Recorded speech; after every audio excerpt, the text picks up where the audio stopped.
রফিক এক সাধারণ কাঠুরে, গ্রামের পাশের বনে কাঠ কাটতে যেত প্রতিদিন।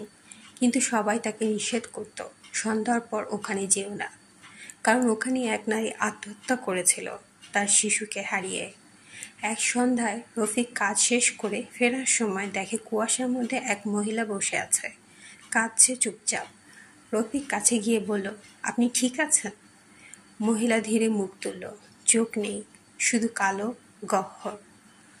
রফিক চিৎকার করে দৌড়াতে লাগলো, কিন্তু সেই কান্নার আওয়াজ যেন তার পেছনে পেছনে আসছিল।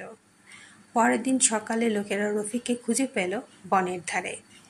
মুখে ভয় জমে আছে, কিন্তু সে নড়ছে না।